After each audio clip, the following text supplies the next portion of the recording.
Today's podcast is with Sara Lilley. Sara is a karst geoscientist and climber based here in the Canadian Rockies. What stood out to me about Sara isn't just what she does, but it's the way that she approaches it. There is a patience and a depth to the way that she works, and she's not chasing visibility, but rather is pursuing curiosity and long-term contribution. It was a fascinating conversation to have with someone who clearly loves what they do, and I hope you get as much out of it as I did. Now on to the episode. If you were to meet someone, or if someone was to meet you in Canmore today, and they didn't know anything about what you did, how would you describe what you do and what you're drawn to? Oh, wow. Like they had we don't know each other at all. Yeah, you're like a stranger in the street and you stop for a coffee.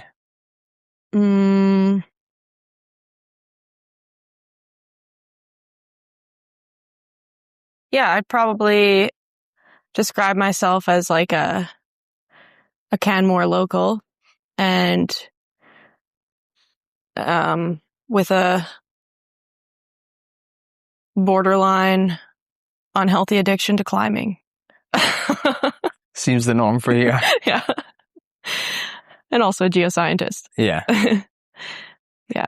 And has climbing been a part of your life for like a long time? Or is it just, are you from Canmore originally? I'm from Calgary. Okay, cool. Yeah. So you're from here. Yeah, really. Pretty much here. Yeah. I think I started climbing in 2013, I think. Oh, wow. Pretty sure. Which is not that long. A lot of years. Really. Yeah. Well, yeah. Well, yeah, I guess it depends who you talk to. I guess it is. Sorry, I'm still, it's 2026. I'm still in the illusion that we're in the... like 2010. Yeah. Yeah, but certainly in the Bow Valley, there's people here that have climbed like 40 plus years. Mm-hmm. So it really doesn't seem like that much time. What is it, like 13 years? Yeah, 13 years. Yeah, that is quite a long time to be fair. Yeah, I think I still sometimes catch myself when people say stuff like that. I still think, oh, it's not that long ago. And then I realize, yeah, it's 2026. That's 13 years. I don't know why I live in this bubble that is still like the teens of 2000. I think time is accelerating. Yeah.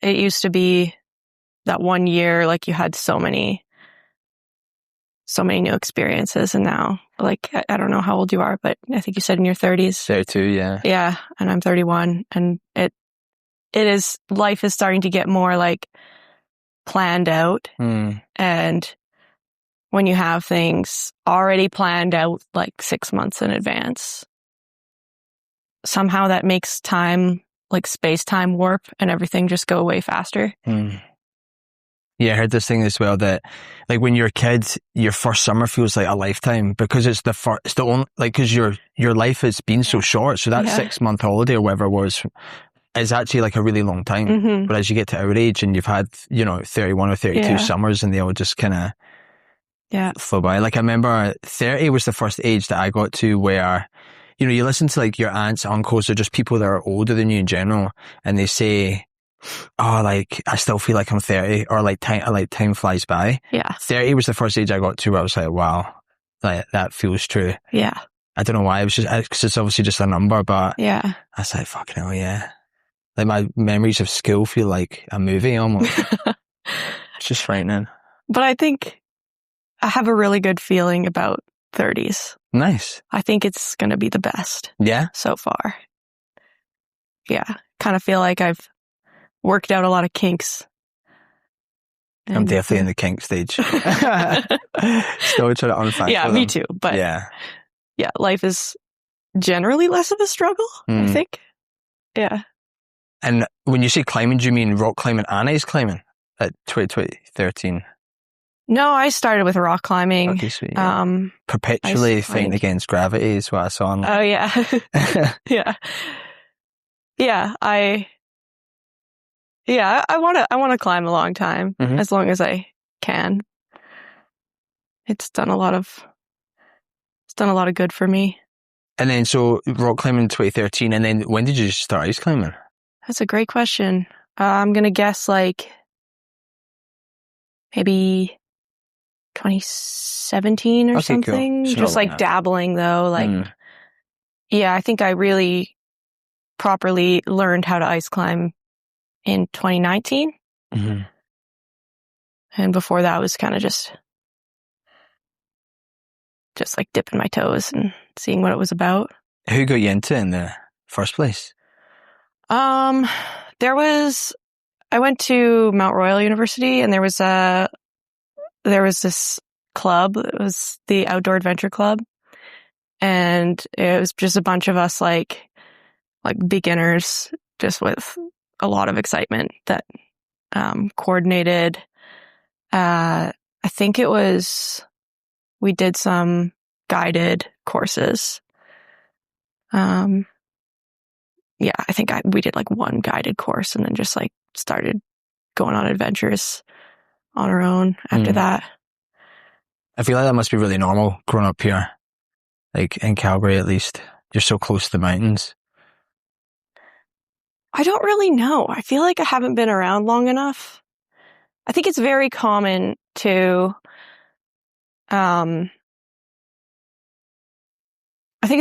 take guided courses or like do kind of these low risk days out. Like the Junkyards is like a kind of beginner ice climbing crag, just above Canmore.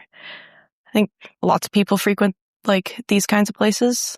Then it seems there's like a bit of a gap between going ice cragging and then like doing like an independent day out climbing like an ice multi-pitch or something, like sort of like it's like going through a sieve. Like some people don't make it through the sieve, and some people do go through the sieve, and then they end up like taking it to the next step.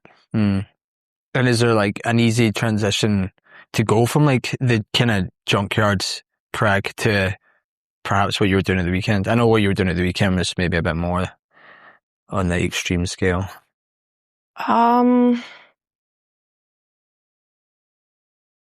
Yeah, I was having a conversation similar to this the other day with some friends about like how ice climbing isn't really, it's not a smooth transition from like step 1 to step 2 to step 3. There's kind of like a step change. I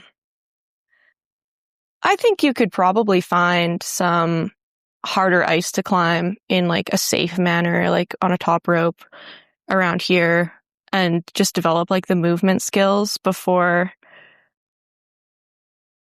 heading out into like bigger terrain or like doing longer routes.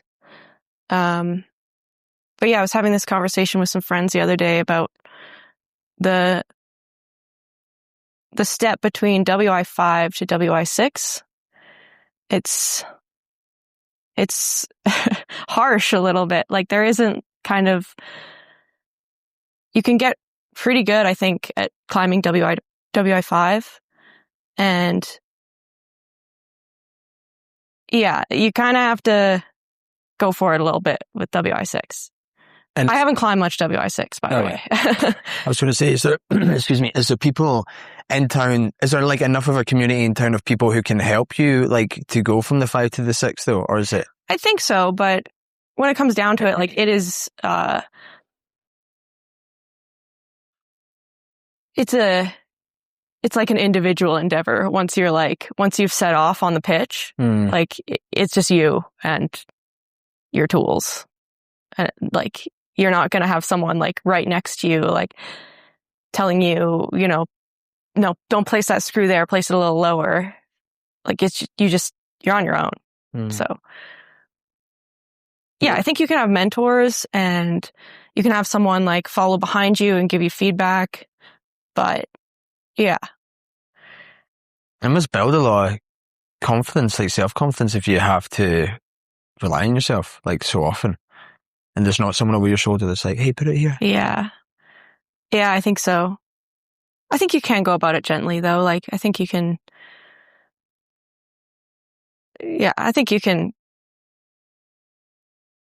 climb things that maybe have been climbed previously, like the week prior or something. So it'll be a little bit cleaned up for you. Like you can make it easier on yourself, or you can just like go for the hardest thing if that's what you want. And I would assume that it's kind of the same as any sport. When you get to like the higher and the harder levels, as you were saying, it kind of sieves people out. There must be like I would assume that there's like a smaller community of people that you can therefore go and do like WI6s and stuff like that with. Like quite a tight band of people. Yeah. And like I said, I wouldn't call myself like a confident WI6 leader. Yeah. Like I certainly wouldn't say that about myself. But the people that, at least, you know, in the Bow Valley, that do climb ice really well, like you can, I don't know, maybe count on 3 hands, like. That group. Yeah. And you dry tool as well? Yeah. Okay, nice. Yeah. And was that kind of around the same time as ice climbing, or was that like a little bit later? I think they evolved together. Yeah. Dry tooling's just kind of a way to, I think a lot of people treat it as a way to gain fitness, like for ice and mixed climbing. And it's super fun because it's essentially the equivalent of sport climbing, but in the winter. So it's super safe and physical and low stress. And with all these things, I mean, there obviously are and were hobbies for you, but was there a moment where they became like more serious endeavors? Obviously to the point where you're like kind of competing on them. You mean in dry tooling? And probably maybe in like ice climbing, but I guess in the mall, like when you've kind of taken that step from like, oh, this is just like a recreational hobby to now I'm actually going to like climb Yeg, etc. to compete. Yeah, it's funny how that happened. How did that happen? Well, I just really like climbing and I want to climb all year round. So inevitably I just started dry tooling because that's a way to climb in the winter. And I remember the day I was dry tooling with my partner at a crag called El Dorado. It's on Grotto Mountain, and Sarah Hunican was also there, and she just kind of said somewhat in passing, like, you know, the Alpine Club is looking for like Canadian athletes to compete at the World Cup this year, like on the Canadian team. Something I didn't know like anything about. I think I'd seen some like YouTube clips at that point of people doing like dynos with ice tools. I don't know if you've seen this, but I don't think I have, no. You should probably check it out. Yeah, but my immediate thought was like, no. I'm not a competitor. And yeah, but her argument was pretty good. Like she said, like there really isn't going to be many other people, if anyone else, if you don't do it. So I just kind of saw this opportunity and was like, you know what? Why not? It's only like in Edmonton, so not a huge commitment. And so I just check it out. So I went to the World Cup in, I think that was 2024 when they first did it in Edmonton. And with super low expectations, which is like great when you are just expecting like, you know, I'm just here to try it, no pressure. So it was really fun because I was just climbing, like not worried about performance or anything. I just was like, this looks like a fun route to climb and I want to climb it. And it was a very cool experience, especially like being in the presence of these like very high level athletes that every year, like year after year, they do the entire UIAA ice climbing circuit. And I didn't actually realize until like late in the first day but I was like one spot away from the semifinals. Wow. I thought that, like, it just goes to show how little I like knew what was going on. But I thought I had like zero chance of making it past qualifiers. Then I realized, like, oh, I actually almost made it to semis. Like which would have, like, I would have been having to climb like again, like the next day, and I was like totally turned off at that point. But yeah, so I thought like, I might as well try again next year, and then it just became like a fun thing to do, a motivation to get strong, which has facilitated like other types of climbing outside. So I mean, that seems like such a healthy attitude to have towards what is a really competitive endeavor, because usually, in anything in life, it's like when you're relaxed and you're calm is when it goes best. When you're stressed. I mean, you could honestly say that about anything. Like, so the fact that you're going in just with like this very casual attitude, I'm honestly kind of surprised. I thought there would be more people from Canmore that would be doing that. Like, I guess just because, I mean, obviously just maybe the nature of the people that I'm talking to is like you, Sasha, Brian, other people who ice climb. Yeah. Maybe I have this like skewed vision that like everyone in Canmore ice climbs. That's cool. So it was really just your friend kind of casually mentioned it to you and you're like, sweet. Yeah, I just thought I'd give it a go. And yeah, for sure, that attitude, like you were mentioning, of being calm and relaxed, like that's always worked the best for me. I think some of my climbing partners I know for sure think it's ridiculous, but I perform the best when I tell myself that like it's probably not going to go well. Really? Yeah. Yeah. I think like I didn't grow up competing. I'm learning so much about competing, and it doesn't, the skills I don't have yet, and like mental skills to deal with pressure. So I think if I can trick myself into thinking that there is no pressure, then it's like I get less pumped, I climb more smoothly, like everything goes way better. So it's not necessarily that you don't feel the pressure, it's just that you trick yourself into just being like, there is no pressure. Yeah. Okay, sweet. I was chatting to a friend, Emma, she's like a runner in town, and she was talking about how she's got a sports psychologist, and she said that the psychologist had given like this question, which was, when have you gone into something when you had like no expectation and it actually went really well? And I think the idea behind it was that it made her realize that there was actually like tons of times that had happened.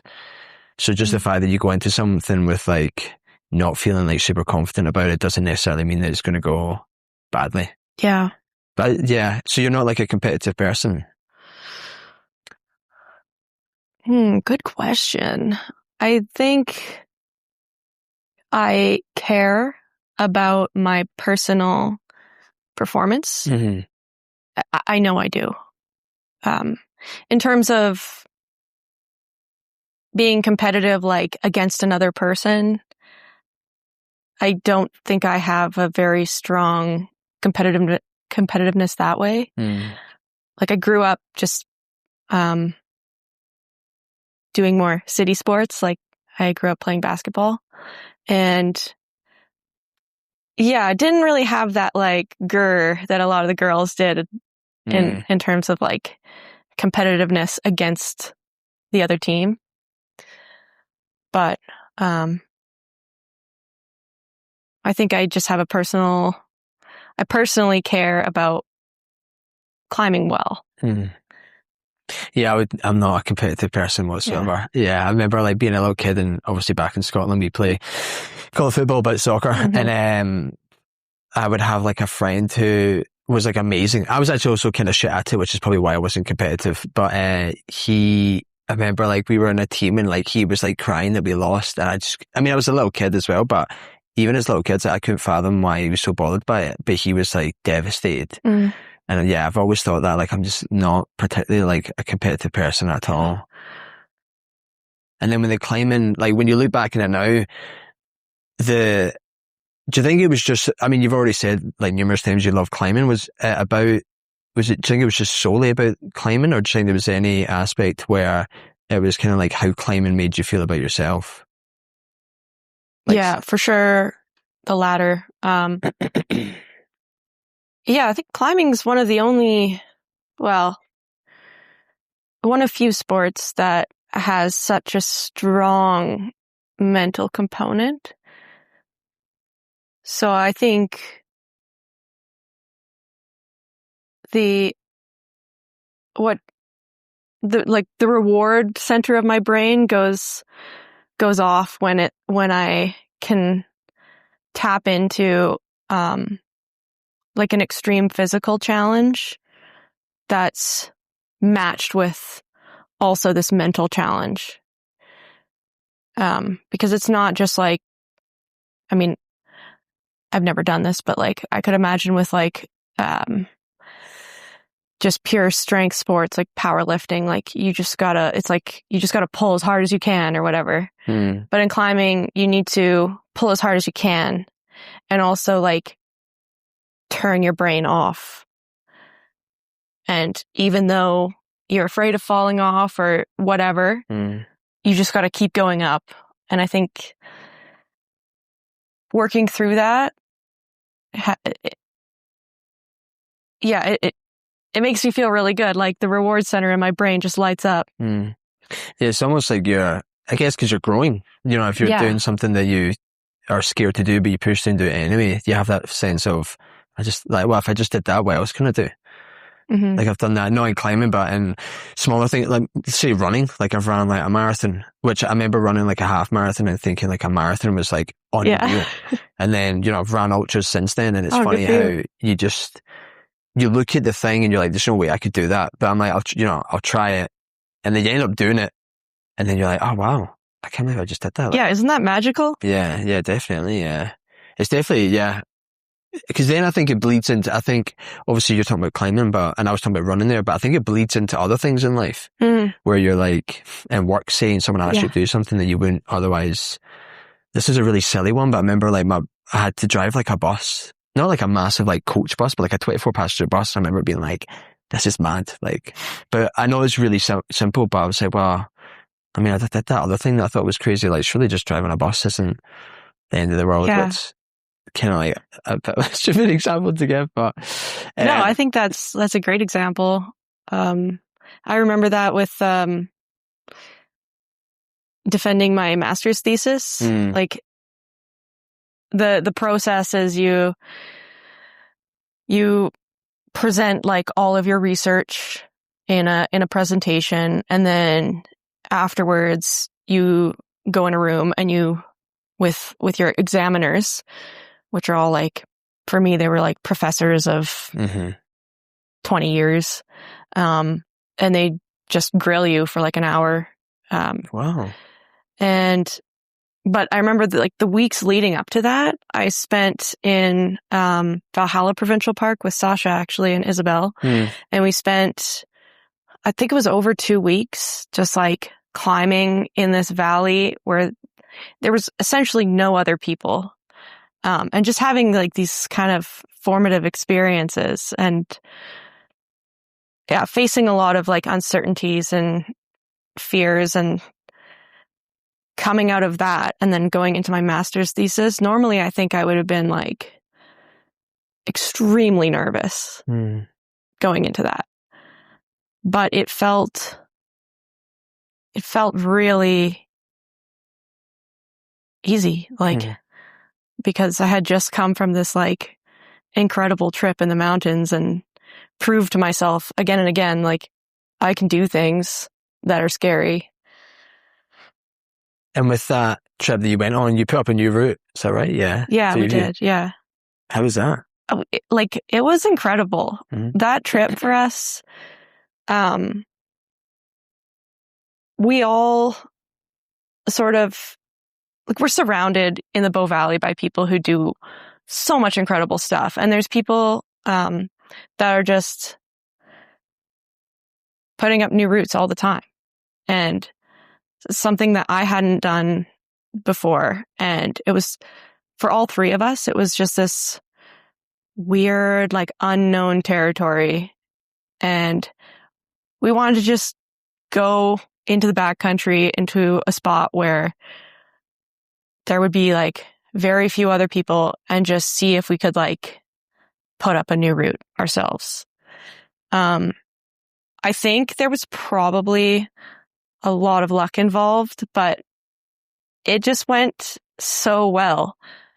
When you say luck, what do you mean? Well, we were looking at this mountain for like a week leading up to it, and with binoculars, and kind of like looking at like, maybe we could follow this crack or this one over here. And in the day that we actually went to properly go exploring, we still didn't really know where we were going to go. But as we were like walking up towards the mountain, this line just sort of like revealed itself. And yeah, so we all just kind of agreed without any deliberation, any argument. We were all just like, yeah, that's the one. We started climbing up it. And it ended up just flowing so well. Like, I say luck because it was like the mountain was just like, here you go. Like, this is the way. And it was fun. And it was like not that hard. And yeah, it just like went really, really well. And I think there could have been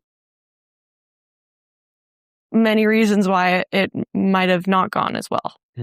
So, like, lucky in that we just chose the right line, I guess. And with that project as a whole, and you kind of alluded to maybe being influenced by like the fact that you live in a place where people are constantly putting roots up. I was going to ask, what do you think drew the three of you to that, instead of just repeating like another like established line somewhere else? I think it was just a curiosity. Like, I'm just watching people around me create new routes all the time. And so I know it's possible. Like, a lot of people I know are doing this, but in my mind, I had a hard time envisioning it, like actually doing it. So I think it was just like, yeah, mainly just curiosity, is like, there's got to be a way. It can't be that hard. Yeah, I think that's the thing as well. When you know people around you that do things, I think it's like a really healthy influence on you, because whether it could be anything, it could be like setting new routes, or it could be like a friend starting a business. When you see someone that you know do it, and while that person obviously has attributes and skills that has allowed them to do it, 9 times out of 10, like, they're the same as you. They're just like your buddy, and you're like, wow, if so-and-so can do it, and they're not like this, no, I don't mean this in a negative context, but they're not this like special person, like, then obviously I could do it. I think it's quite cool how obviously that's more of a positive slant on it. Like, I've definitely at times in my life fallen into the negative trap where you're like, fucking everyone else is doing it and I can't do it. But yeah, I think having people around you that you, especially like maybe Isabel and Sasha, who are kind of like like-minded as well, and you're kind of all pushing, you're getting influenced, then you're kind of pushing each other to do it. Yeah, it was perfect. And on that, I guess on that same theme of seeing people around you doing things, like, this is something I've thought about like quite a bit, but I think that, at least for myself, if I see a woman do something, then I really actually believe that it's possible. Versus seeing a man do something, it just doesn't have the same effect. Like, this might be an obvious question, but why? Yeah, this is something I think about quite a bit. Like, why? I think that in climbing, for sure. I think men and women are pretty like, there isn't a huge difference, in capabilities. But yeah, I've climbed with primarily men, I'd say. And I think that I've seen, like, I've belayed friends, like men on routes that are really hard and watch them send it. And I'm just like thinking, that's incredible. Wow. Just in disbelief kind of thing. Not thinking to myself that, oh, that's something that now I want to do it. But I could belay a woman on the same route and watch her send it. Then I believe I can do it. I wonder if it's just because it's more relatable, like, because they are a woman and so are you. Yeah. Like, I think it probably goes both ways as well. Like, I definitely look at things that my girlfriend does. I'm like, I don't know if I could do that, honestly. Yeah. But if I was to see a guy do it, I'd probably be like, oh, sweet, yeah. Oh, okay. Yeah, interesting. I think it definitely would go both ways, yeah. It's definitely, yeah, she will be happy to hear me say that. There's definitely things that she could do that I wouldn't. And do you feel like, is it still quite like a male-dominated, I don't know if it's like sphere, do you think? There's so many different kinds of climbing. I think rock climbing, it's not really male-dominated anymore. It certainly doesn't seem that way, around here anyways. Winter climbing, I think, is most certainly, well, I mean, I don't have to say I think, like, it's definitely primarily men. And that's obvious in competition as well. And that's kind of interesting. That's something I wonder about quite a bit as well. What do you think when you wonder about it? Like, what are the main factors that empower men and not women, I guess, in winter climbing? Yeah. It must be, and I don't know if I don't know you too well. I mean, I don't really know you at all, but you don't strike me as the type of person who would do what I'm about to say, which is like, you are kind of that woman for other women now. Do you know what I mean? I know you're saying that you're maybe not necessarily like a like confident, like constant, like WI6 climber, but you are like probably the person that other women here are looking up to, or seeing you doing this stuff. Yeah. And they're like, well, thank you. Yeah. That sounds like way too much responsibility. Not to put that on your shoulder, but I mean, honestly, it probably is, like, just because of the kind of level you're getting to. Yeah. I think the world is a big place. Like, I think, one thing that's been revealed to me and I've only done 3 World Cups. So only. Well, when you think about like, when you think about the athletes that are,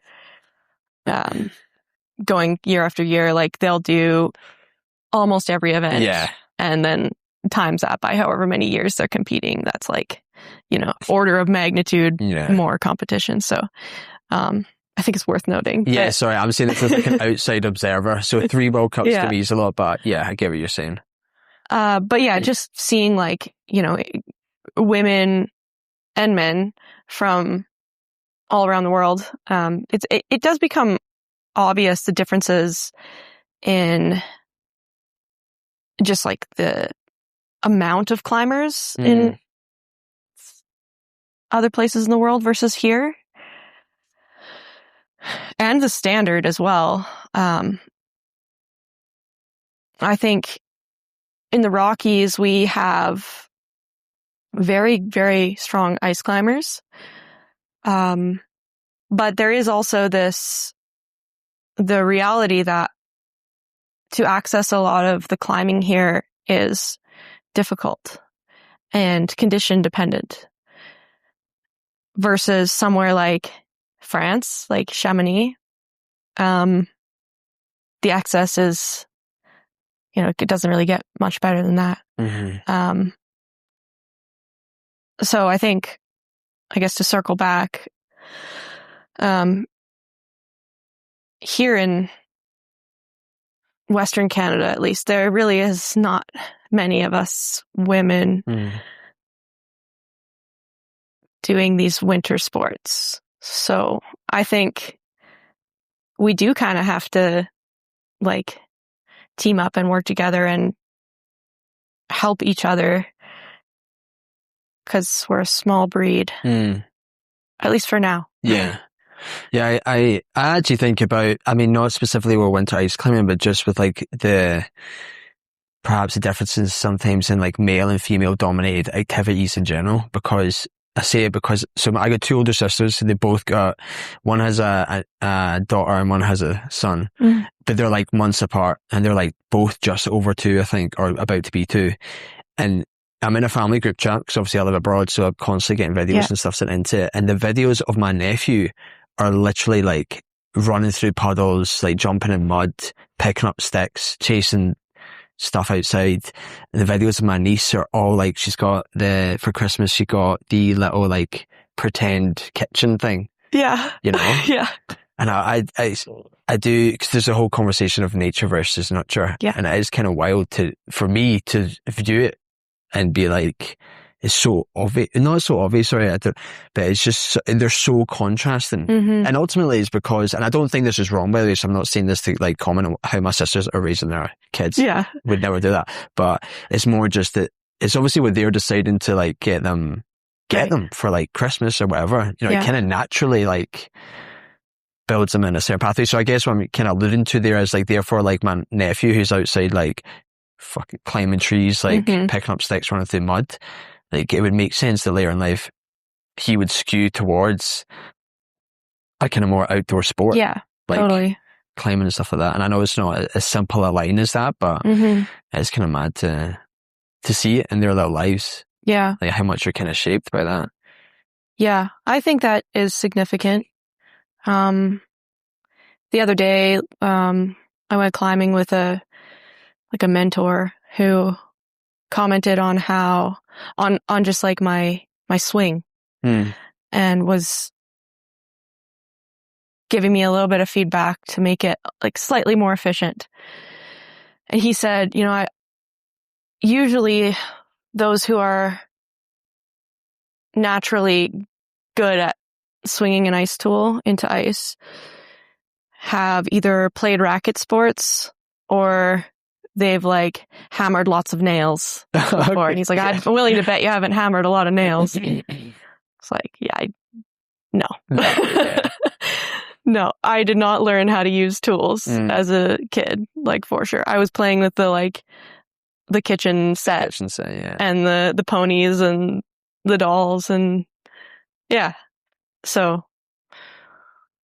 learning how to use tools now is, I think, a little bit harder. And yeah, I lack a bit of confidence for sure. Yesterday even, I was just messing around with my tools and the screw started to get a little stripped, and I just started to panic because I shouldn't have been panicking. I was overreacting. But anyways, I started to get quite nervous about it because I was worried that the screw was going to get stuck. And I didn't know what I would do if that would happen. And so I showed my partner, and he was able to like get it out. But he was like, you know, you would have figured this out eventually. Like, you just have to like cut into it, grab a flathead like screwdriver, and you would have figured it out. You don't need me to like show you this stuff. And I think he's right, but I definitely default to like, you're good with tools, like fix the problem. But yeah, like I could figure it out eventually. Not as quickly. Yeah. But yeah. I would even say like getting shown it the first time though, I feel like anyone is allowed like a first time go. Yeah. And then I get after that, if you're like going, like next weekend you go out with the same partner and you have the same issue, then I can understand them being like, deal with this. But I think I mean, regardless of who you are, I think you need kind of like a first time go of being shown how to do something. True. And I think that a lot of women haven't had that first time, like demonstration of how to wield a hammer or whatever, you know?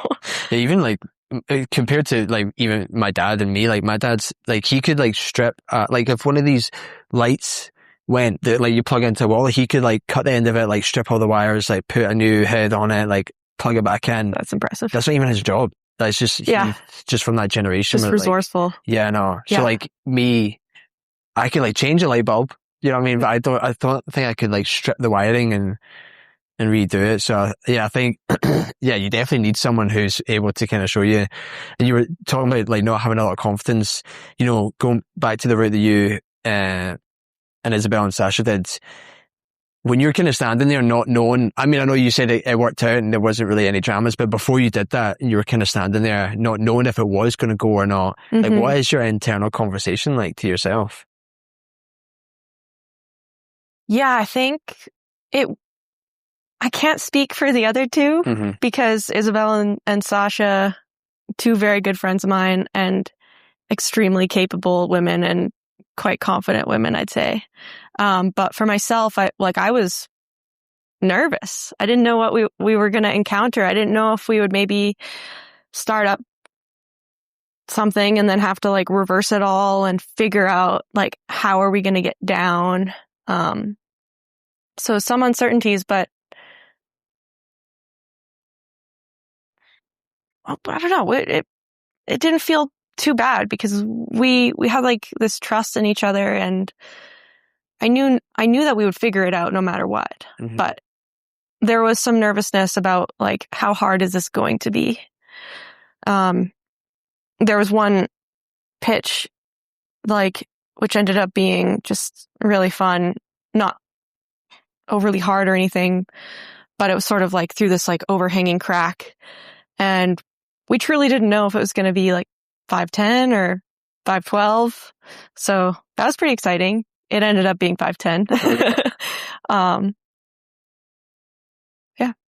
Yeah, that's really cool. And, you know, it sounds, you obviously do like projects with like, friends or partners, as you were saying.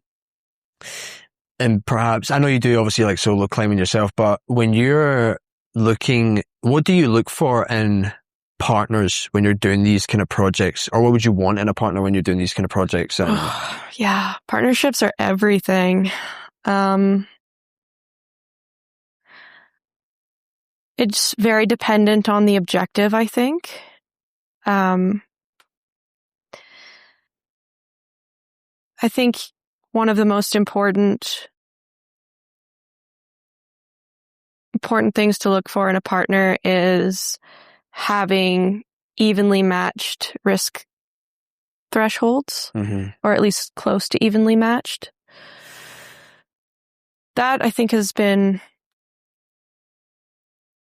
one of the greatest challenges I've had with partners, and why some partnerships haven't worked out. It's nice to be on the same page with someone about making the decision when to turn around, or when it's just not worth it anymore. So I think that's probably the most important thing. And then I think it's nice to have a partner who has complementary skills, not necessarily the exact same skills as you, but if you can find someone who sort of fills the gap that you don't fill yourself, that can work really well. And I've seen that work really well with other partnerships as well. If there's one person who just, has their head screwed on really well and they like leading all the scary stuff, but they don't much care for, I don't know, figuring out how to get down off the mountain, then maybe that person can just, the one person can just lead all day long, and the other person can be like, right, now it's my turn to turn on. I'm going to find out, like, I'm going to get us off this mountain now. So I think, having the same risk tolerance and complementary skills, and just, a huge part of climbing is just having conversations with people, especially here when you have to drive for like sometimes 2.5, 3 hours. You're spending like 6 hours in the car with someone. Like it helps when you get along. Yeah, I've gone on a few long trips with people who shall remain nameless, and at the end of that trip I was like, probably wouldn't ever do that again. No, because because personalities didn't align in a 4-hour car journey. Yeah. And where would you say you are in the risk scale? Are you like high tolerance, low tolerance, kind of mid? I think I'm fairly conservative. If you ask like my boyfriend, I don't know if he would agree with that, but what would he say? I think he thinks I have a little bit of I guess it would be a low risk tolerance. Like that, I think that I take more risk than like maybe he would. But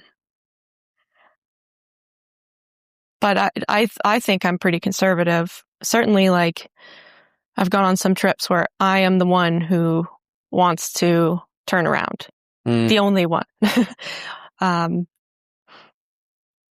Yeah, I don't have a very high tolerance for snow. Like, the more the more time that I spend in the mountains and around people that really do understand snow and avalanches, the more I realize I do not understand. Yeah.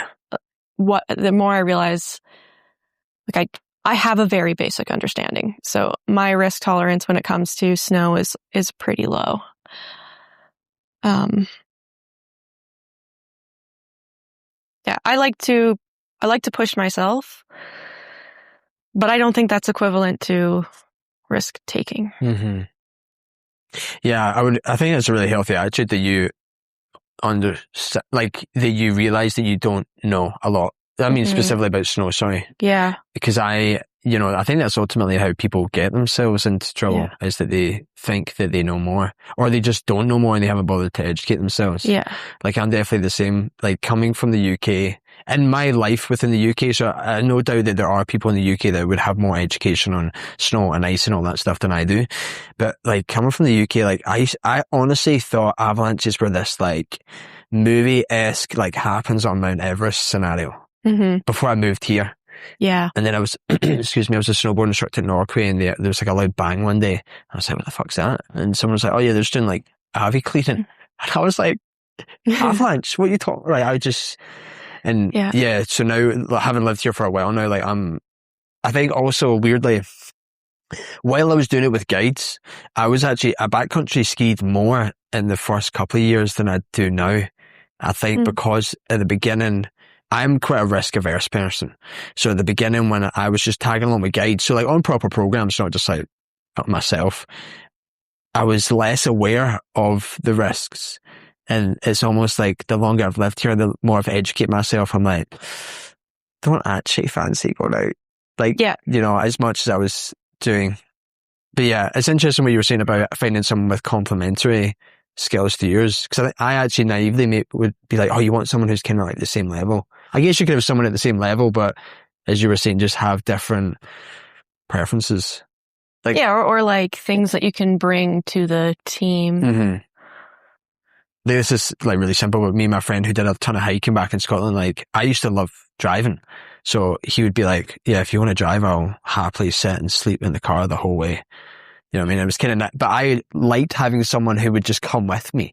So it's like that's not necessarily a skill, sleeping in the car, but yeah, it is. That's 100% a skill. Yeah. And it's kind of nice as well, because you're like, you get the benefit of having some conversation and then knowing that they'll fall asleep and you can just like drift off. But with your perspective on risk, if you, like, when you were putting up that new route, or just say you're in like an unfamiliar place in general, what is kind of your perspective on risk in that scenario?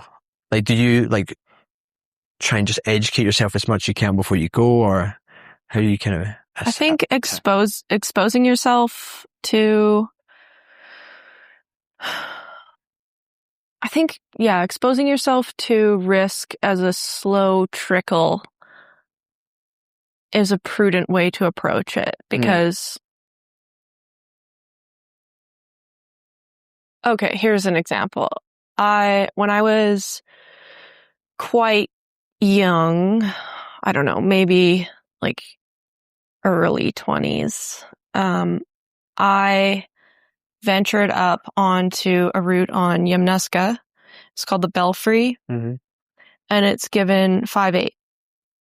And at that time, I was like, well, I've climbed tons of 5/8. Like, I can definitely climb 5/8.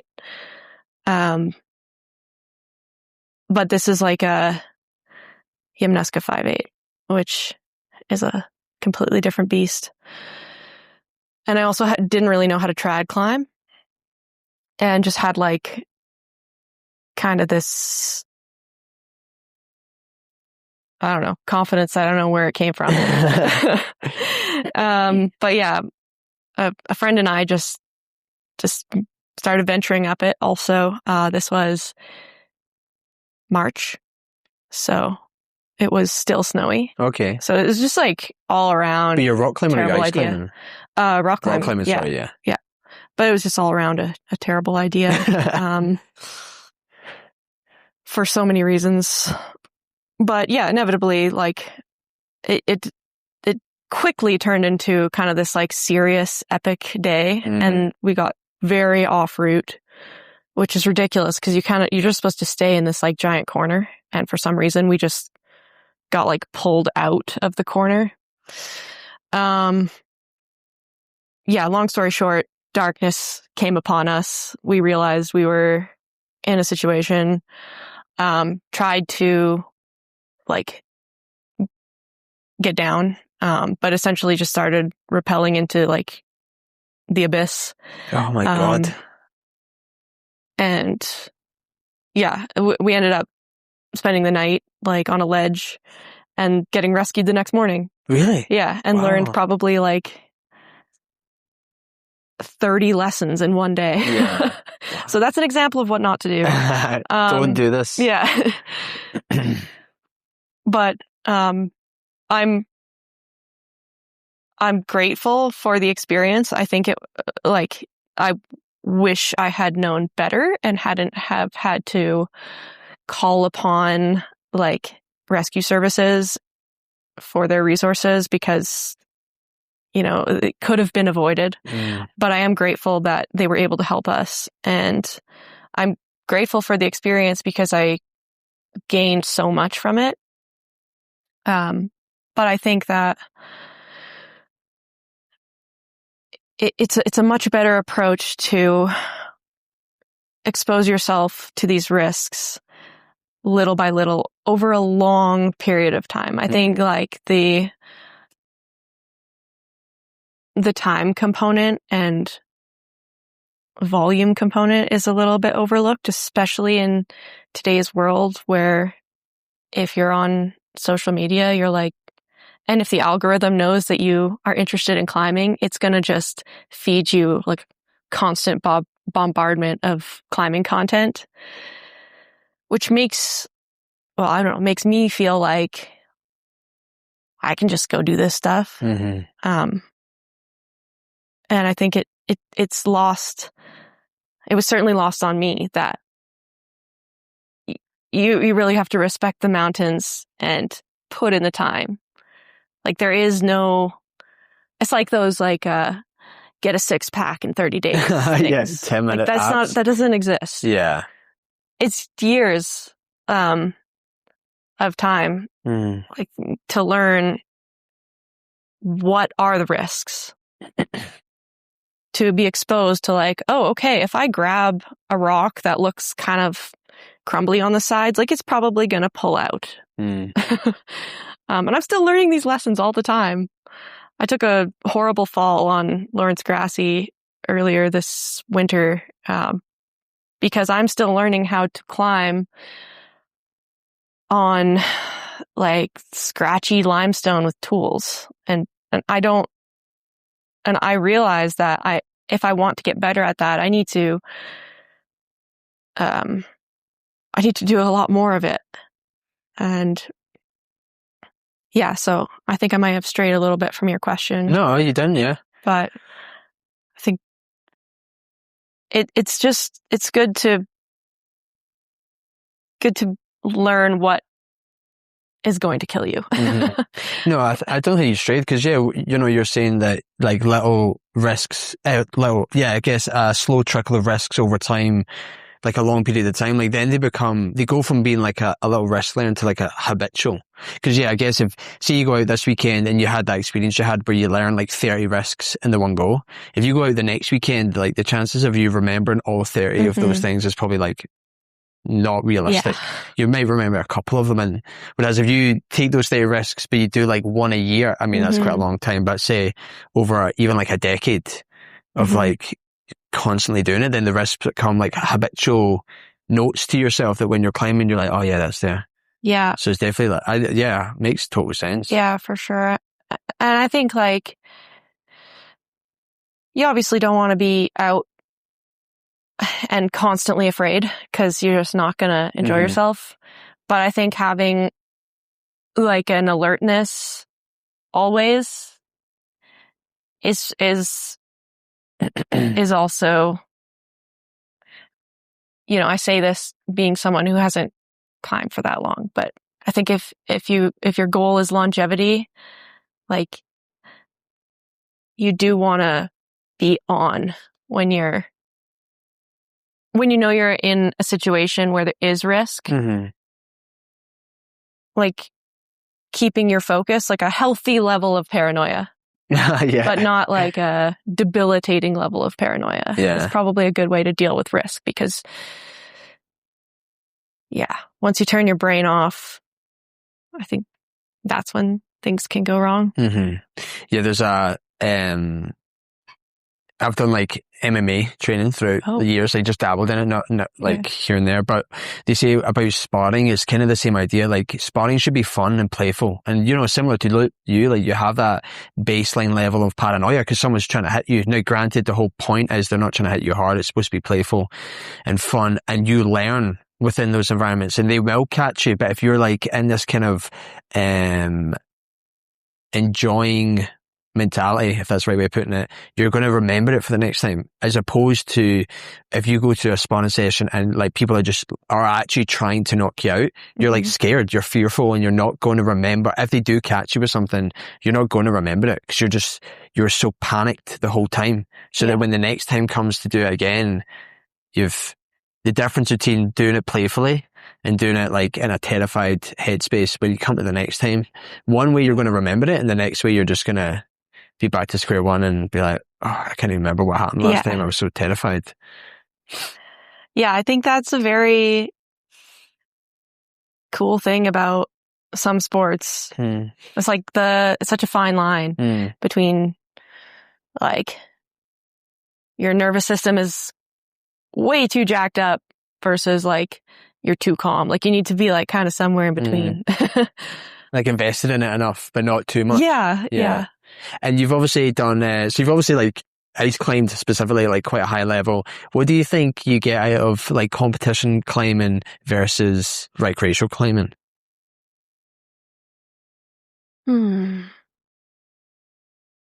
Yeah, they're so different.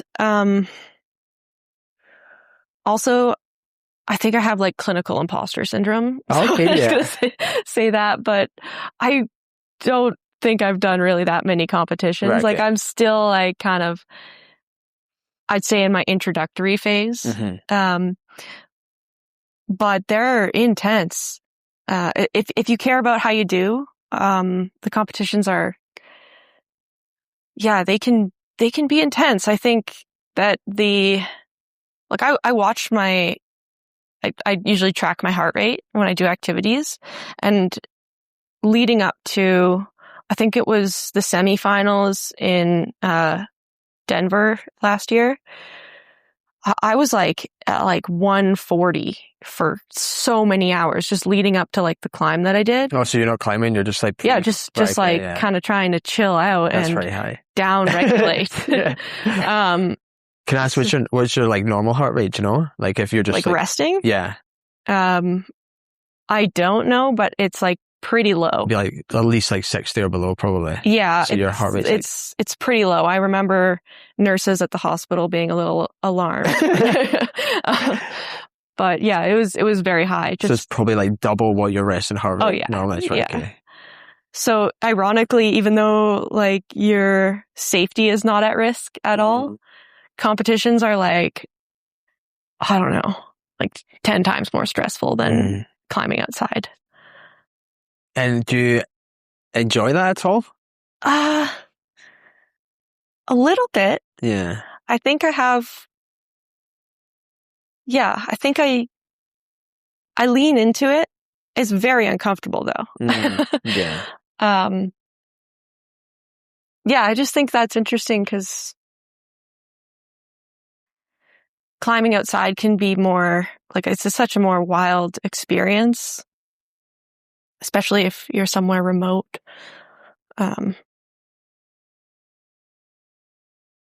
Yeah, but it's not as stressful. But I think that the competitions,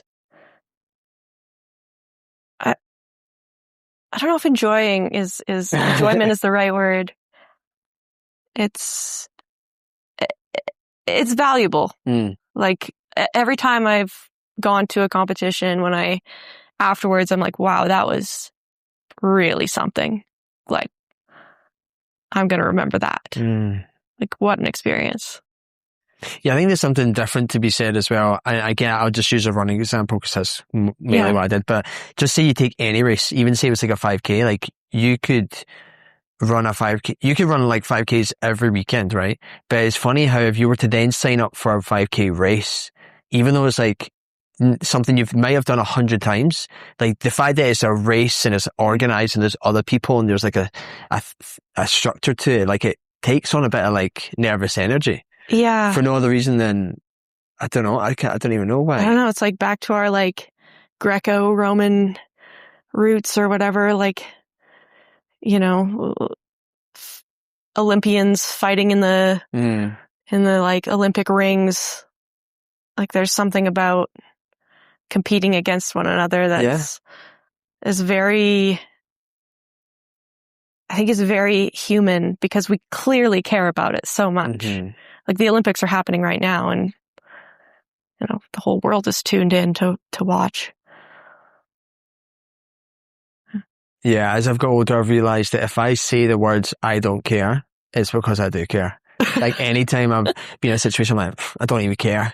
Like now I can, and I'll still say it, but now my brain immediately goes, you do care. You just, you know, you're trying to like downplay or trying to like get rid of the nervous emotions that you have. And now I'm just like, you do care, but just, you know, if it's like stressing you out, just like let it try, instead of saying like, I don't care, just being like, let it go. Whatever the thing may be, like, just be like, try. I mean, it sounds more zen than it probably actually is in the moment. I think in the moment I'm still stressing, but yeah, I think it's quite cool.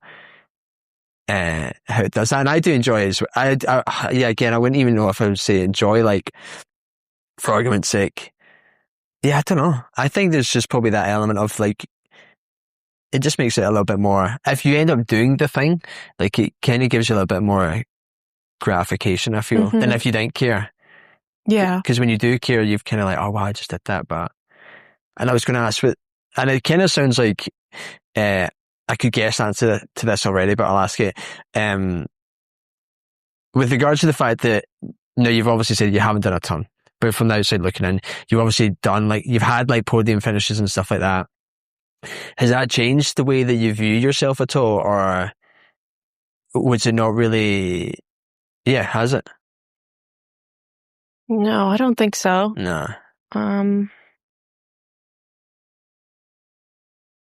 Yeah, I was certainly surprised to do well. But I just feel like it didn't change anything. Like, it's not like I went to the competition and suddenly became like a 10 times better of a climber. Still just, you know, just as good. But when it surprises you though, like, not necessarily change how you view yourself, but does it change something in you that, like, so say you do well and you surprise yourself, do you then start to think, well, I definitely can do that thing? Like, does that change in your mentality, I guess? I think so. Yeah, I think it's easier to see how you can become very good at something. Also, by the way, like the World Cups are like a completely different beast, and every time I go, I'm just like so inspired by the athletes that are like getting onto the podium. It is incredible, but I can also imagine how you could get that good, like through training and dedication and just like essentially making it your job to be an athlete. Like it's conceivable to me. It's not just like, wow, this person is, just a phenomenon and unique and special and talented, and they were born that way. And like, I think success is like achievable if you want it to be. And I mean, again, maybe a silly question, but I was going to say, do you want it to be? But I mean more in the sense of like, when you're looking at these people and you understand how it's conceivable, is that like, are you skewing that way towards that goal now then? If you can see it and understand it and appreciate that you can do that. Yeah, I think so. Yeah, it's like suddenly you're not just looking into a black box. Like I could see the path towards improvement. And yeah, absolutely. Like if the resources are there to train and get better, then like why not? And with so it doesn't sound like you're the kind of person who gets, you're not necessarily, well, you obviously aren't chasing like podiums and finishes and stuff like that. You've said that. If you aren't using them as like metrics of progress, like internally, like what feels like progress to you when it comes to like your climbing? Well, I think certainly I think competition is cool because you can't fake it. Like it's a very like standardized format, and you're either like good enough or you're not. So I think, if I were to like rank higher in a World Cup, I would be like, okay, that's pretty good evidence that I've improved. But yeah, I think outside of competition, just, it's always like, I think in climbing, there's always like a goal that you want to achieve. And at first, some of those goals feel just totally out of reach. Like maybe one day it'll happen. And when you finally achieve that goal, I mean, that's a pretty good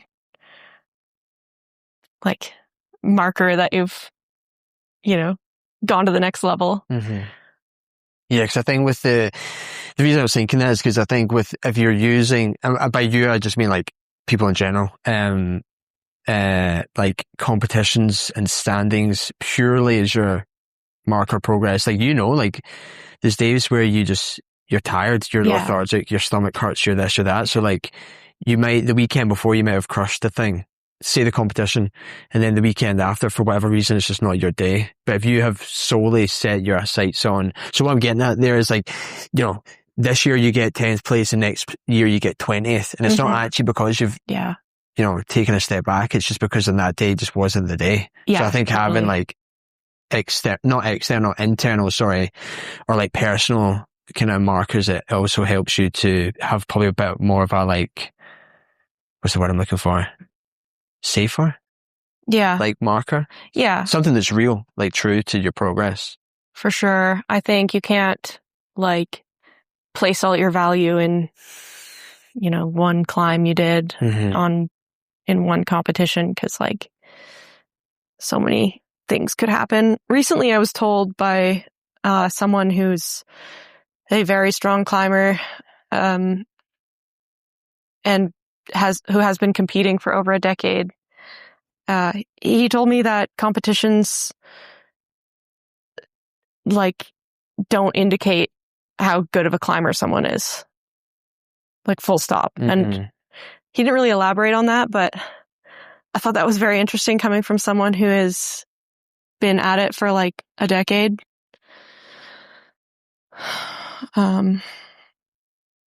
Yeah, and I've kind of seen that too, like some climbers who are, you know, amazing, magnificent, like mixed climbers or whatever, they'll go to a competition and they'll like be in like the bottom half. It's like, that doesn't make any sense. But yeah, that's competition, I guess. Like, the light shit happens. Yeah.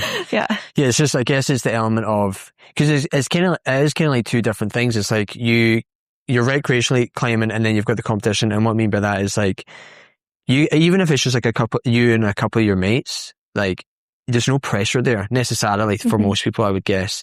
Whereas if you go to a competition with literally they might have like floodlights on, there's a crowd of people watching, there's like noise, there's an MC, like that's a lot of added pressure. Yeah. You know, so it's probably, I would assume it's like a mental thing that's a very good point. Yeah.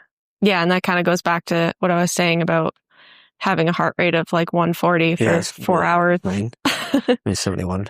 Which is actually kind of like, I mean, 71 is probably normal, but yeah, I know. I know. Sometimes I don't do it anymore, but I first bought one of these watches that tells you your heart rate and I was obsessed with it. Yeah. Like it honestly kind of ruined my life for like 6 months because I would also like, I'd immediately wake up and I'd look and see how like bad or good my sleep was. And I swear on my life, it was never good.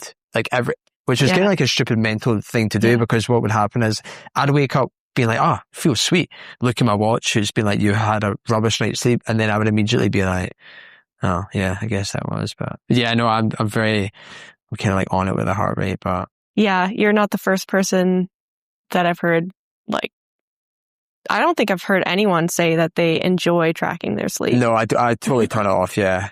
I definitely don't want to know. Yeah, no. Cause and it's funny, I bought this watch for all the gadgets that you get with it. And I honestly now, while it's actually really helpful, like I actually do like that I can track all my runs and, use it for like a stopwatch and stuff. I really just treat it like a watch now. Like I've turned off all the heart rate notifications and that because you kind of get lost in it. It's like a kind of, as you were saying in that Clyde, you're just like going into the abyss of like nothing but, and totally taking like a step to the left here. You're obviously one of the few karst. Oh yeah. Am I saying that right? Karst, yeah. Yeah, karst geoscientists in the area. And you obviously have a clear love of rocks. When did that did that fascination begin at the same time as rock climbing or? Yeah, kind of. Well, no, not with caves. I just decided in university, like, that it had to be geology because, it was just like this phase of like discovery in my life where I like left high school. I was like going into the like adult world and then I started climbing and I started like, I don't know, just spending like a lot of time in the mountains. And I was like, well, clearly it has to be geology because I also just really liked science. So I did a geology degree. And then after I finished that, I wanted to just like putz around and have fun for a while. So, one thing I started doing a little bit was caving. Just kind of like dabbling in it. And then I got hired on at Canmore Cave Tours for a summer and was just a cave guide and hung out with I was like living at like the caver's house. And so we just went caving like pretty often.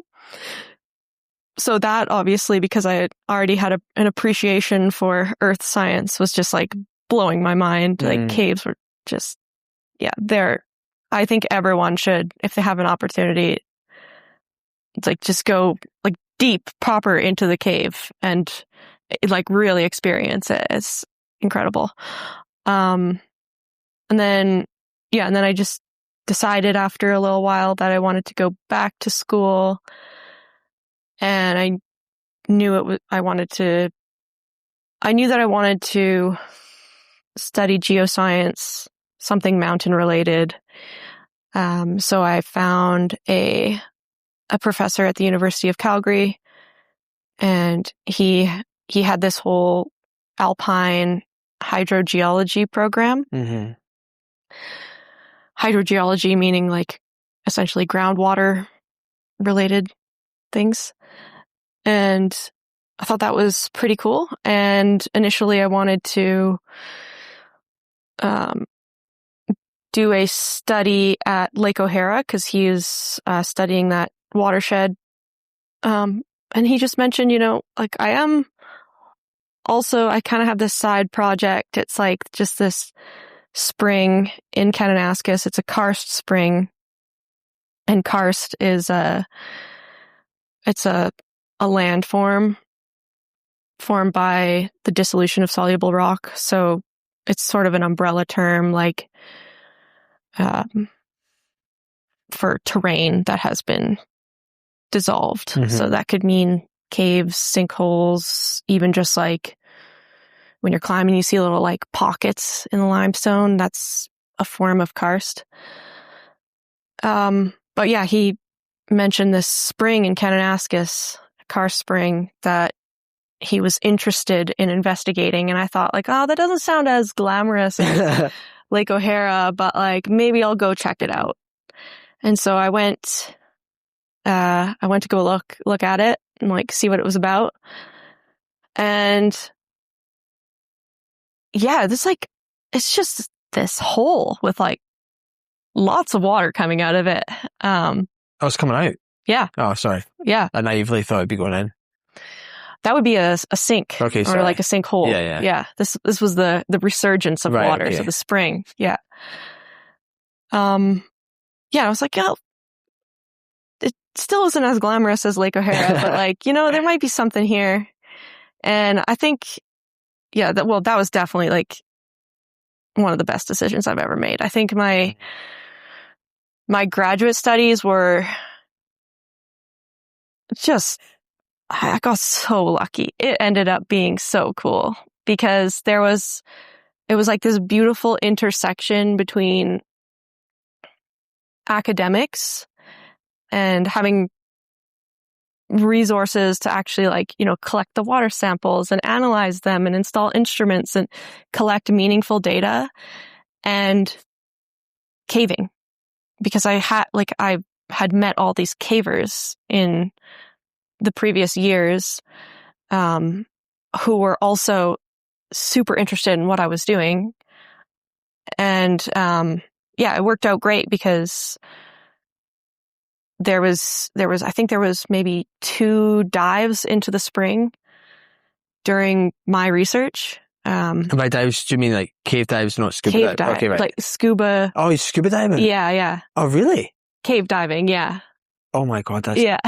Have you done scuba diving, obviously? Hell no. Oh, well, I've done scuba diving, but not cave diving. Oh, so you weren't cave diving into the... Absolutely not. No. Oh, okay, sorry. I thought that's what you meant you were doing. Right, okay, sorry. Oh, no. I witnessed it. Yeah. In horror. Wow. Yeah, but that was very cool. And part of like the project was, well, kind of the main purpose of the project was to figure out like, where's this water coming from? Like, it's just like forest, and then there's like a bit of rock, and there's just like tons of water coming out.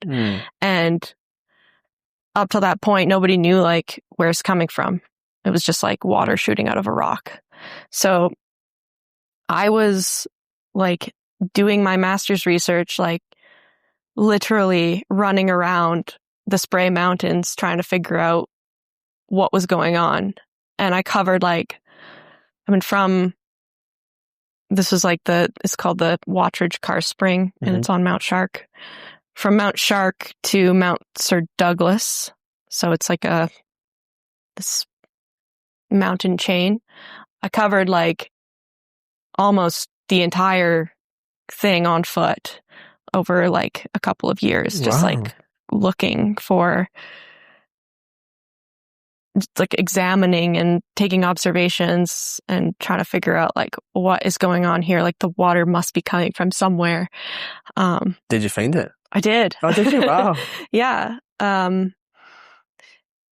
Yeah, just through connections, through caving, like I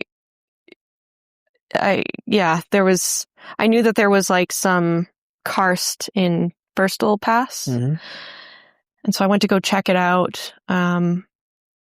And it's funny, like, I don't know if you could really like get away with doing this now, but at the time, like my research was, I would just like take a running pack or like a light pack, and I'd just go for like a trail run in the mountains, but I'd be like doing science at the same time. And I went up to Bristol Pass and I started to see these karst features, like they're just little like holes in the ground. And then I started to see bigger holes in the ground. And then I found a really big hole in the ground and was like, okay, this is pretty exciting now. But still, it didn't really explain it didn't explain why there's so much water coming out at the spring. Mm-hmm. So, I knew there had to be a more like steady source of water somewhere. So I kept heading north towards Mount Sir Douglas, and I saw it, and I saw the glaciers and the moraines, and I was just looking from up on this ridge, like down into the valley, and it's like, I don't see a stream like below Mount Sir Douglas. Like I just couldn't see there. It didn't seem like there was a very well developed like valley. There, I couldn't see any water. I would have thought that from that vantage point, I should be able to see it. And so I just like decided like I have to go find out what's going on over there. So I just like dropped down into this valley. Yeah, I think I was like wearing shorts and a running pack. And crossed all the moraines and stuff, and got to the base of there's kind of like two tongues of this glacier. I got to the base of one tongue, and there's a pond there. And then on one end of the pond, the water was just all disappearing into the ground there. And I was like, I think I actually shouted Eureka. I was so excited. Wow. But just to be sure, I went and like walked down the valley. I confirmed there's like no water in this valley. Like all of that water from the glaciers is just like sinking like Swiss cheese into the rock. Mm-hmm. So that was extremely exciting. My master's supervisor is, I don't know exactly how old he is, but like old, but he was totally game. He came back in with me. It's like a 20-kilometer round trip. Like I don't know, like 1,000 meters of elevation gain or something, but you have to go over these like moraines and like up scree slopes and stuff. And he checked it out with me and he was like, yeah, I think you might be right. Wow. So then I came back a third time, but with some of this soluble dye. Yeah. And, yeah, just managed to, it was like right on the end, at the end of summer. So there was like no water even going into the hole anymore, but we managed to like find a little bit of water from puddles and like dissolve the dye and dumped it down the hole. Yeah. And, I wasn't sure what to expect. Like, I was pretty sure it was gonna show up at the spring at some point, but I didn't know when. And I went back to the karst spring 4 days later, and the water was like I don't know if there's a green Gatorade color, but it was like Gatorade green. Wow. Wow, that's amazing. Or like Kool-Aid green. But like green, had it stained the rock? Is that how you could see it? Or it was actually flowing out green? No, it was the water was green. So I'm trying to think that through. If you, like, I'm trying to think, if you pour the dye into it, was it just by luck that you got to the exit when it was coming out? Like, I'm thinking, like, if you had been there before or after, it would have just been water. Like, is there only a specific point in time that you would have seen it green? There was, yeah. There was maybe was like a 24-hour period. That's wild. So would you just have had to have gone there and just sat and waited and watched the water until... I had a sensor. Oh, okay, right. Yeah, I had a sensor there, but it was kind of just luck. Like, I was in argument a little bit with my supervisor because like the caving community was like, and sort of the karst research community was like, this might happen really fast. Whereas my supervisor was like, this is going to take months. Like, he thought, because all the systems he's researched up till now, they haven't been karstic. So water moves way faster in karst. But I thought, like, this might only take a few days. So I went back 4 days later and just happened to hit it like at its peak concentration. Wow, that's amazing. Yeah. Do you think with the conflict, not the conflict, but between the cave diving, I would assume that the cave divers and your professor would be two different kinds of people. Oh, yeah. Like, the cave divers seem like they'd be a bit more, I don't know what's the right word of putting it. But yeah, I can understand how they would probably have more like, this would be a 24-hour thing, but as you can be like, oh, 3 months. Yeah. So I guess like studying usually, I don't know.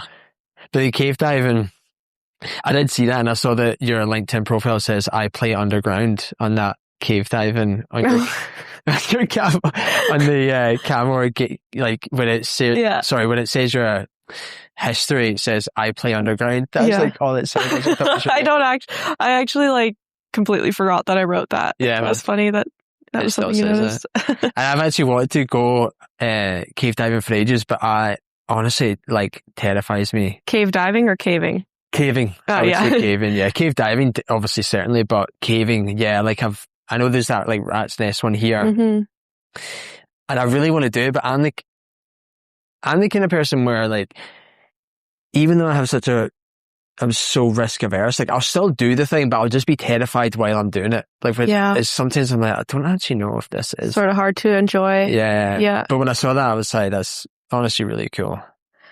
Yeah. I think that if climbing wasn't so damn fun, I would definitely be caving.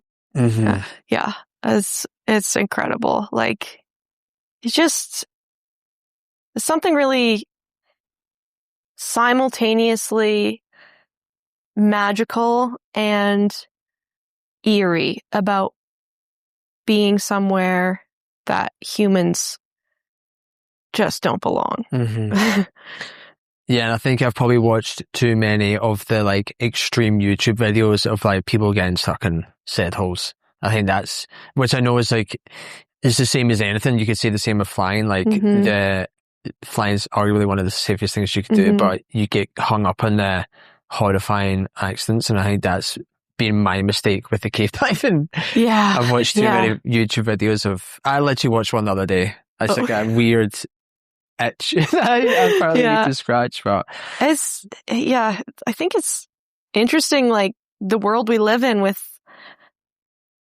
just like YouTube and Instagram, and in a way I think it's enabling, and in another way I think it's paralyzing. Yeah, definitely. Yeah.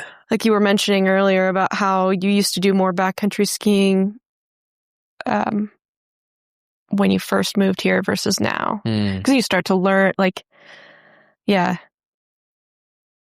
just have so much information at our fingertips, and I think it can be the opposite of enabling, like, yeah, it's like when you think about kids, there's only certain fears that kids have, like primal fears of. Like most people are afraid of the dark or whatever, but like the rest of it is learned fear, really. Like, yeah, like me and what, like caves or what, name the thing that I'm scared of. It's like, if it's not the dark, it's, or fire, I guess. Yeah. It's like a learned fear because of all the information you're taking. Totally. How you process it. I think one of the best examples of that currently in climbing is soloing. Like, because of free solo. I think a lot of people associate soloing with like the most extreme version of it. Oh, okay, like Alex Honnold. Yeah. Yeah. I think it was like having a casual conversation with some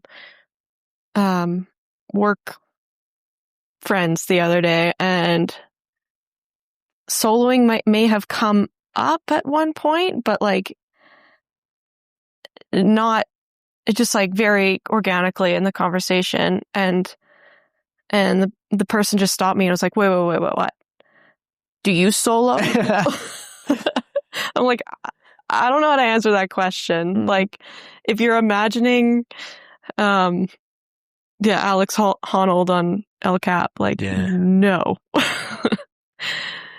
Did you watch that building he climbed the other day? I tuned in, yeah. Did you? Yeah. I couldn't not. I know. I didn't watch it at the time. I watched bits of it after, and it's equally as impressive as it is terrifying, I guess. I think that the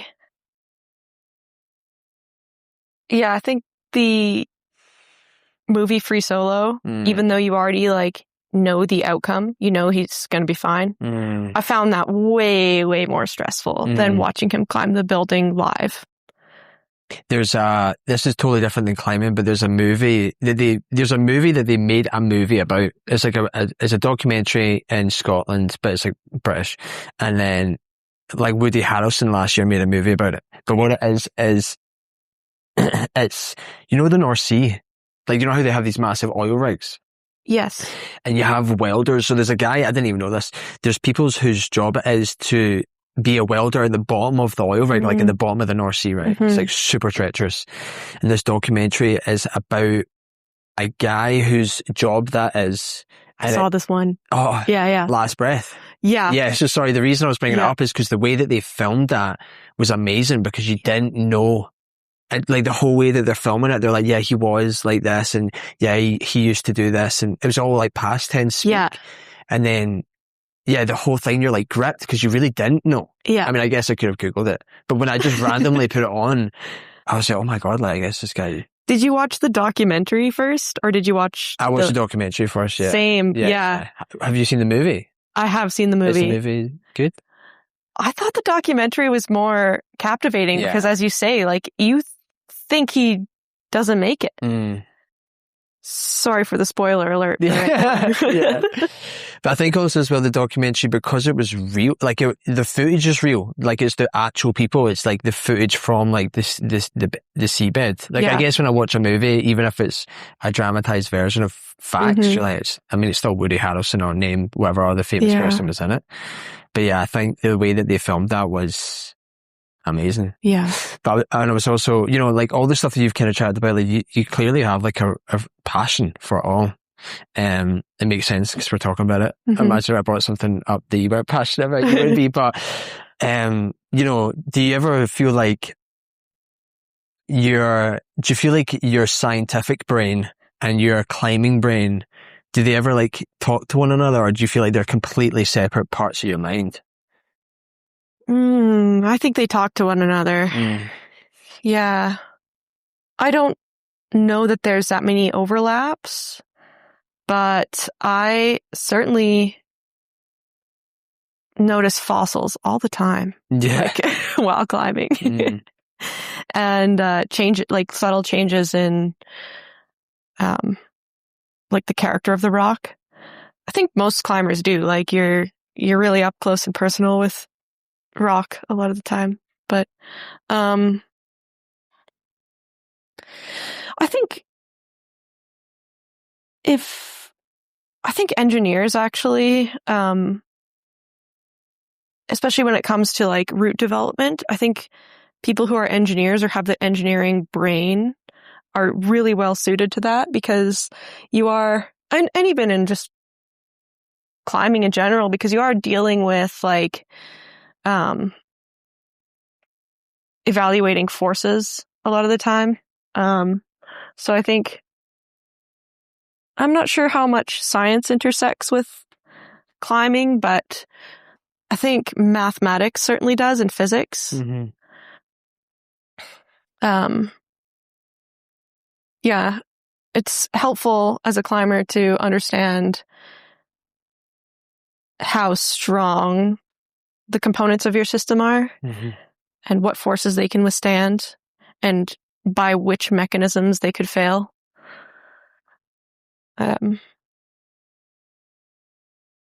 Yeah. And do you think, you obviously balance like quite an intellectual career with, a very creative and physical pursuit. Do you think having those two, I don't want to use the word identities, but I will just for this, do you think having those two identities has stopped you becoming burnout in one of them? If you know what I mean? Like you're kind of more balanced as opposed to... Yeah, that's a good question. And like, I do think about that quite often, because it feels like when I am climbing, I become like climber Sara. And when I'm working, I become like professional Sara. And they do feel like two different identities. And I think that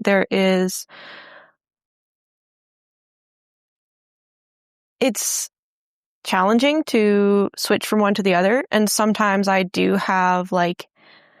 wonder if it would be easier, like emotionally, to be just like all in on one thing. Also, I live in Canmore, so I don't know, 50% of my friends are like professional guides or climbers, or, like it is their whole existence. So I think, yeah, sometimes I wonder, like, maybe it would just be easier to just be all in on climbing. But I'm grateful to have something that is, altogether unrelated to climbing, because I do think it like helps me like keep it real a little bit. Like, for example, I've been spending quite a bit of time at a mine in northern BC, and that is just like entering another world. You leave Canmore, show up like at a camp, and it just couldn't be more different. Like the people, the routine, primarily the community. Like it's, I think it's good to get out of the climbing bubble sometimes and see like what's going on in the rest of the world, because we're a really small bubble. Yeah, it could be, and I'm not saying this about this specifically, I'm talking about like any bubble that people are in. Like it could be a bit of an echo chamber as well. Like if I obviously moved abroad from Scotland and it's definitely like a different, I can honestly say I've never one of these people that was like, all French people are, name a thing, all Americans are what. I've never been like that. But you would have generalizations of like, oh, it's fucking so weird that in Canada they do this thing. Yeah.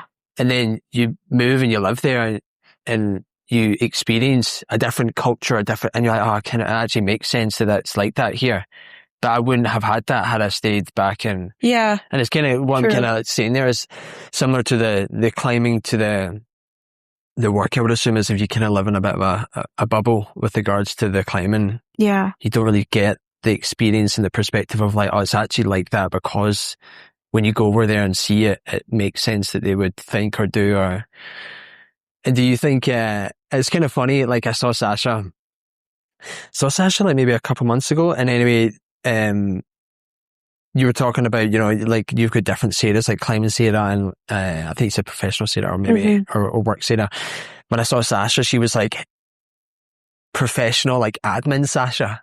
And I'd never seen her like that. I'd only ever seen her in like climbing gear or like very casual attire. And it was kind of funny because we were in Eclipse Cafe and I saw her and I was like, that's that. I thought it was Sasha, but I was like, I was so just not put off. That's not the right word, but I was so just taken aback with the fact that she was not climbing Sasha. Yeah. Which was just kind of a funny thing. But do you feel like your personalities, like is your personality the same? Like I noticed I had a job before when I was younger. It was like a project management effectively job and it was very professional. And I noticed that my personality in that job was different than my personality, say like outside of it. No, I think I stay the same. Stay the same. Yeah. I noticed that in the professional world, especially at the junior level, which I'm at the junior level. Yeah, a geoscientist in training. Yes. Yeah. Yes. There is a lot of like, there seems to be like a lot of stress amongst like the juniors just to like, do a really, not mess anything up. Like, be on your best behavior, kind of thing. And I really tried to lean away from that. And I think that climbing has directly influenced like the way I carry myself in like a professional context. Because in climbing, you meet so many people and you see that everyone is just so human and so vulnerable. And everyone has fears. And no one is just, there isn't any human out there who doesn't have feelings and fears and doubts. Like, even if you're talking to like the CEO of the company, they're a mere mortal like everyone else. Same with professional athletes. Like, I think we idolize professional athletes so much, but once you get to know them, you can still appreciate their skills and abilities, but they're just people. I remember I used to work for my dad. So my dad's the owner of the business. And when he used to come out, and my dad's like a super nice and friendly guy, and he would come out it was like a factory, so he'd come out on the factory floor, and all the guys I worked with would be like, as soon as he came out, they'd be like, oh my God, that's the boss, effectively. And they wouldn't scatter, because again, he would come out and talk to them and be nice, whatever, but they were all so nervous, and when I worked there, I could never grasp that because of what you were saying. I was like, I was seeing all the other side of it, as in he's my dad, and everything that goes along with that. And then I moved to another company where my dad wasn't the boss, and it was like a big company, and there was a CEO. And I remember the first time I saw him, I had that fear that everyone else had, and I had to remind me. Like, he came out and I was nervous, and I was like, I don't know what to say. But I remember like what you were saying there, where I luckily had, and it wasn't like an immediate like snap out of it, but I had what you said there, which is like, I knew that he was like, I had my father before, and I knew that this guy was a dad. I knew that he also probably had like fears and stuff like that. And as I say, it wasn't like I was still like nervous to talk to the guy, but it definitely made him more human.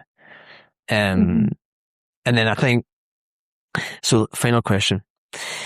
If someone's listening, and I'll be honest, I wrote this question for me. If someone's listening who has multiple interests that they're trying to pursue, but they feel overwhelmed at times trying to juggle them all, what advice would you give to them to create space? Because you obviously sound like someone who, you kind of not juggle, but you've got a lot of things that you're really passionate about and that you're doing. I think, obviously, this is a broad question. Very. But I think that one thing we could all ask ourselves is, if no one was watching, if no one was going to find out, like, about what you were doing, you know, it's because everything gets shared, right? And there's just, we see what everyone is doing all the time, and there's so much to be doing. But yeah, ask yourself, like, if no one found out about what you did today, would you still do it? Mm-hmm.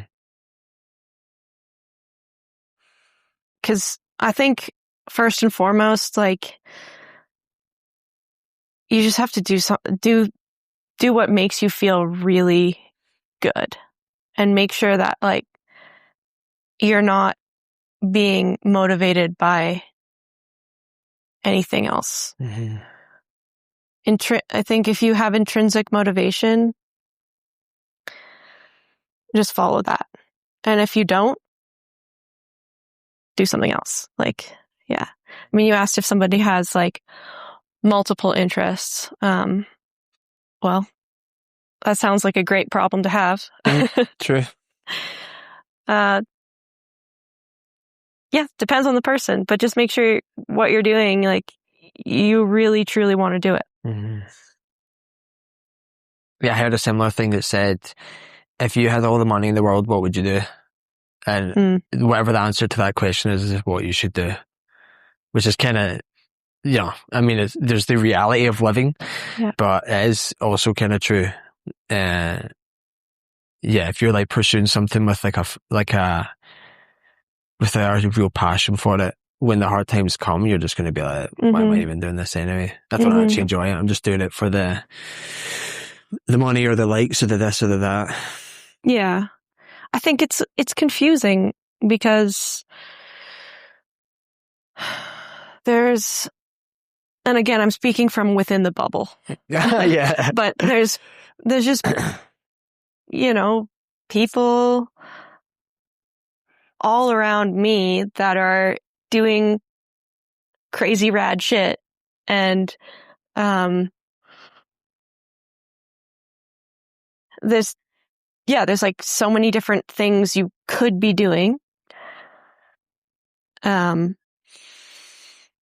So yeah, I think just, like, honestly, we should all just, like, take social media off of our phones. Oh God, yeah. And just do what feels good. Mm-hmm. Yeah, I so up until this podcast, I didn't have any social media for like 8 years. And then I've also currently reactivated my Facebook because I'm trying to buy a car, and, like, you need to go on Facebook Marketplace to buy a car. And it's honestly, like, mental torture. And that's more because of who I am as a person and the way that I treat it and the way that I perceive things on it. Because I know that there's tons of positives to come from it. But yeah, I don't have social media. I don't have Instagram on my phone. I don't have Facebook on my phone because I will just, like, I'll just go on it to find, like, to look for a car.